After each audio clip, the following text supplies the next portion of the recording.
तो अगर आप हंगरी में हो, वर्क वीज़ा के ऊपर आप आ रहे हो या हंगरी में रह रहे हो वर्क वीज़ा के ऊपर, और आप डिलीवरी कंपनी ज्वाइन करना चाहते हो, तो उसका खैर लिंक मैं नीचे डिस्क्रिप्शन में डाल दूँगा, वो मेरा ही लिंक है। और उस लिंक के थ्रू अगर आप अप्लाई करोगे तो आपको मैक्सिमम 1 हफ्ते के अंदर अंदर आपको बैग मिल जाएगा डिलीवरी का। हेलो दोस्तों, कैसे हो आप सब? उम्मीद करता हूँ कि सब खैरियत से होंगे और जहाँ भी होंगे खुश होंगे। आज की वीडियो पोलैंड वर्सेस हंगरी के वर्क परमिट के हवाले से है कि हंगरी का वर्क परमिट बेहतर है या पोलैंड का वर्क परमिट आप लोगों के लिए बेहतर है। काफ़ी सारे लोगों के क्वेश्चंस आते हैं पाकिस्तान से, गल्फ़ कंट्रीज़ से और इंडिया से स्पेशली। काफ़ी सारे दोस्त पूछते हैं कि सर हमें हंगरी का वर्क परमिट मिल रहा है या पोलैंड का वर्क परमिट मिल रहा है हमें, तो क्या ये हमारे लिए बेहतर है? क्या ये हमें अवेल करना चाहिए वर्क परमिट या हमें ये लीव करना चाहिए? हाँ, क्या हम इस कंट्री में आके अपने पैसे उतने पैसे अर्न कर सकते हैं जो कि हम लगा के जाएंगे एजेंटों को दे के? काफ़ी सारे लोग लोन ले के आते हैं, काफ़ी सारे लोग अपने इंडिया पाकिस्तान में घर वगैरह बेच के आते हैं।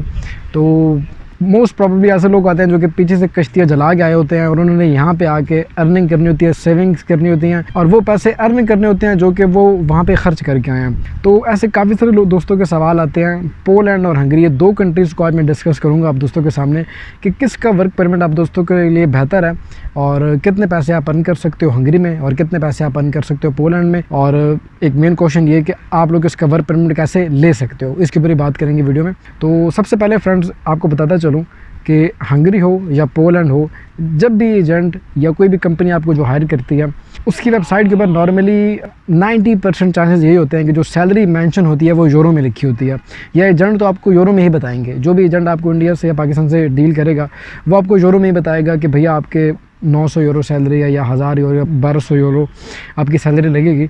लेकिन फ्रेंड्स ना हंगरी में और ना पोलैंड में, इन दोनों कंट्रीज़ में ऑफिशियली करेंसी यूरो नहीं है। पोलैंड में चलता है पोलिश ज़्लोते और हंगरी में चलता है हंगेरियन फोरेंट। एक हंगेरियन फोरेंट लगभग कोई तकरीबन 390 फोरेंट हों तो 1 यूरो बनता है। तो काफ़ी करेंसी डाउन है, पाकिस्तान से भी डाउन है इनकी करेंसी। और पोलिश ज़्लोते ये हंगेरियन फोरेंट से बेहतर करेंसी है और ज़्लोते में भी जो है तो ये भी यूरो से बहुत नीचे लेवल की करेंसी है। तो सैलरी जो आपको मिलती है वो पोलिश ज़्लोते में मिलती है और हंगेरियन फोरेंट में मिलती है हंगरी में सैलरी। तो अब मेन क्वेश्चन ये आता है कि आपकी सैलरी, आप जब आते हो वेयर हाउस के काम में या किसी भी कंपनी में, वेयर हाउस की कंपनी हो, वाइन की कंपनी हो, फ्रूट पिकिंग, कोई भी काम हो आपका, आपकी सैलरी लगती कितनी है? एजेंट्स तो आपको 1500 यूरो भी बताएंगे, 2000 यूरो भी बताएंगे, आपको 2-2500 यूरो भी बताएंगे। लेकिन रियलिटी क्या है? रियलिटी ये है फ्रेंड्स कि हंगरी में आप अगर काम करने के लिए आते हो तो मुश्किल से फ्रेशर की जो सैलरी है वो 750 से लेकर 800 यूरो में मैं बता रहा हूँ कि यूरो में इतने बनेंगे आपके। मिलेगी करेंसी सैलरी तो आपको फोरेन में मिलेगी, लेकिन वो बनेंगे तकरीबन 750 से लेके 800 यूरो तक। और पोलैंड में जो आपको पैसे मिलेंगे पोलिश ज़्लोते में, वो भी तकरीबन मुश्किल से इतने ही होंगे, सेम 750 से 800, या हंगरी से थोड़े से बेहतर हो जाएंगे, 50 यूरो 70 यूरो बेहतर हो जाएंगे, लेकिन इतनी होगी तकरीबन सैलरी वहाँ पे भी 800-850 यूरो तक। अब जो आपको एजेंट कह के भेजते हैं 1500 euro, 2000 euro, friend 2000 euro Poland में कमाना पता चल जाता है बहुत मुश्किल है इतने पैसे अर्न करना 1 महीने में। हाँ, वो आप 2-3 जॉब्स एक साथ करो तो फिर जाके कहीं आप कितने पैसे बनते हैं, लेकिन एक कंपनी के अंदर सेम जॉब के अंदर आपके इतने पैसे आपको अर्न करना बहुत मुश्किल हो जाता है। तो ये तो होगी सैलरी के ऊपर बात कि फ्रेंड्स आप कितने पैसे अर्न कर सकते हो पोलैंड में और हंगरी में।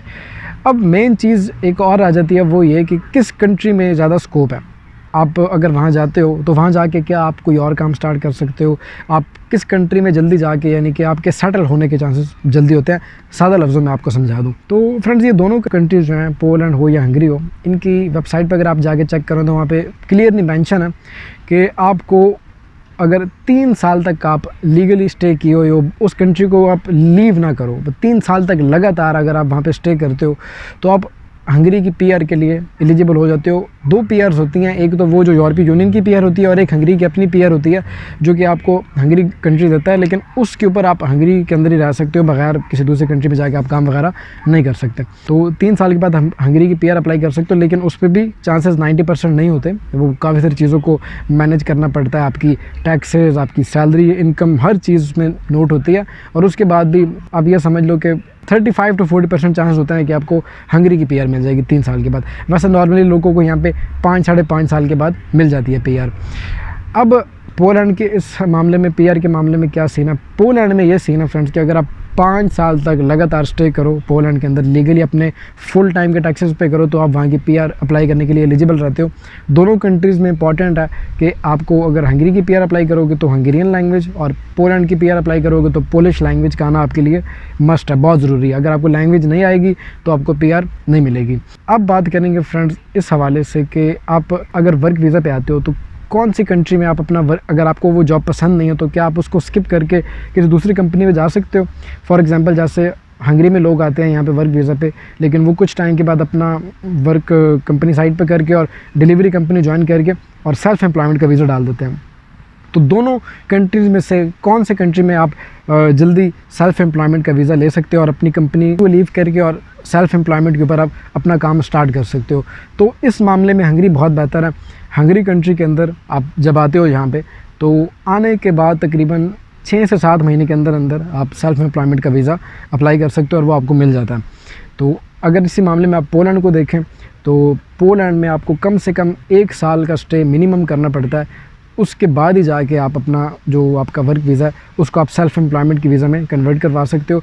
और अगर आप जॉब स्किप करना चाहते हो दोनों में से किसी भी कंट्री में, वो आते साथ ही आप स्किप कर सकते हो। अगर आप आते हो यहाँ पे और आपको जो काम पसंद नहीं आता, आप किसी दूसरी कंपनी में जाना चाहते हो, तो लीगल प्रोसेस ये रहता है कि आप अपनी कंपनी से एक लेटर लेते हो कि भैया आपकी कंपनी आपको अलाउ कर रही है, आपकी कंपनी को कोई दिक्कत नहीं है, आप दूसरी कंपनी ज्वाइन कर सकते हो। तो 2 किस्म के वैसे नॉर्मली वर्क परमिट होते हैं, एक क्लोज वर्क परमिट रहता है, एक ओपन वर्क परमिट रहता है। कुछ कंपनी ऐसी हैं इस वक्त हंगरी के अंदर, जब अगर आप यहाँ पे काम करने के लिए आते हो तो वो आपका पासपोर्ट वगैरह पास रख लेते हैं। जैसे कि ये लीगल तो नहीं है, लेकिन काफ़ी देखने में ये आ रहा है कि कंपनी आपका पासपोर्ट रख लेती है। नॉर्मली ये इंडियन लोगों और नेपाली लोगों के केस में ये देखने में आ रहा है, पाकिस्तानी लोगों के साथ ऐसा कोई मसला अभी तक नहीं आया, लेकिन नॉर्मली कंपनी आपका पासपोर्ट रख लेती है। यानी कि कंपनी तो नहीं होती, वो एजेंट ही होता है जिसने आपको यहाँ पे बुलाया होता है, वो आपका अपना बंदा ही होता है इंडियन या पाकिस्तानी, जो कि आपका पासपोर्ट रख लेता है। तो जब आप इस किस्म के वर्क परमिट पे आते हो तो जब तक आपके पास पासपोर्ट नहीं होगा तब तक आप सेल्फ एम्प्लॉयमेंट की एक्टिविटी ओपन नहीं करवा सकते और आप अपना वीज़ा उस पर चेंज नहीं करवा सकते। तो ये आप देख लीजिएगा कि आप कैसी कंपनी में आ रहे हो। अगर आपको कोई ऐसा बंदा है जो कि जिस बंदे किसी इंडियन या पाकिस्तानी बंदे के थ्रू आप आ रहे हो तो वो आपका पासपोर्ट फिर यहाँ पे रख लेती है। तो ये तो खैर आप जज नहीं कर सकते, या ये आप पता भी नहीं करवा सकते कि आप को जो एजेंट है यहाँ पे हंगरी में वो हंगेरियन है या वो यहाँ का देसी बंदा अपना पाकिस्तानी इंडियन है, ये तो आपको यहाँ आने के बाद ही पता चलेगा। लेकिन नॉर्मली अब आजकल ऐसा हो रहा है कि पासपोर्ट आपकी कंपनी रख लेती है, जो कि यहाँ पे रूल्स के अंदर इलीगल है। आपका पासपोर्ट रखना नहीं चाहिए, यहाँ पे अलाउ नहीं है, लेकिन कंपनियाँ रख लेती हैं। तो ये हंगरी की बात होगी। अब पोलैंड के बारे में आपको बताता चलूँ फ्रेंड्स कि पोलैंड में भी ऐसा देखने में आया है कि कंपनी आपका पासपोर्ट रख लेती है, लेकिन काफ़ी ज़्यादा टाइम तक नहीं रखती, यानी कि आने के 1 महीने के अंदर अंदर या 1.5 महीने के बाद आपको दे देती हैं। लेकिन हंगरी में तो काफ़ी लंबे टाइम तक आपका पासपोर्ट कंपनियाँ रखती हैं, 3-3, 4-4 महीने के बाद देती हैं वापस। तो पोलैंड हो या हंगरी हो, दोनों कंट्रीज़ में आप अपनी जॉब स्किप कर सकते हो जब आपके हाथ में आपके तमाम डॉक्यूमेंट्स हों, आपका रेजिडेंस कार्ड वगैरह था, सारी चीज़ें जब आपको मिल जाती हैं तो उसके बाद आप अपनी जॉब स्किप कर सकते हो। तो जब आपको वर्क कॉन्ट्रैक्ट मिल जाएगा, जब आप लैंड करके यहाँ आ जाओगे, तो उसके बाद नॉर्मली आपका थोड़ा सा प्रोसेस रहता है, कुछ डॉक्यूमेंटेशन होती है और हफ्ते 2 हफ्ते के अंदर अंदर आपको रेजिडेंस कार्ड मिल जाता है। तो मैं प्रेफर ये करूँगा कि जब आपको रेजिडेंस कार्ड मिल जाए तो उसके बाद ही आप कंपनी लीव करो। उससे पहले लीव करोगे तो फिर आप तकरीबन इल्लीगल ही कहलाते हो उसमें। तो अब फ्रेंड्स मैं बताता चलूँ आपको कि आप हंगरी में और पोलैंड में दोनों कंट्रीज़ में ज़्यादा पैसे कैसे अर्न कर सकते हो। जो सबसे मेन क्वेश्चन है आपका भी, आप भी जानना चाहते हो कि किस कंट्री में ज़्यादा मौके हैं, आप ज़्यादा पैसे किस कंट्री में अर्न कर सकते। तो फ्रेंड्स देखें, अगर आप हंगरी में आते हो काम करने के लिए और आपकी कंपनी किसी बड़ी सिटी में है, बुदापेस्ट में है, डेब्रेसन में, तो आप अपनी कंपनी के साथ साथ उस वर्क के साथ साथ कोई पार्ट टाइम जॉब भी स्टार्ट कर सकते हो। किसी रेस्टोरेंट वगैरह पे काम कर सकते हो, आप किसी दूसरी कंपनी में काम कर सकते हो, डिलीवरी कंपनी आप ज्वाइन कर सकते हो।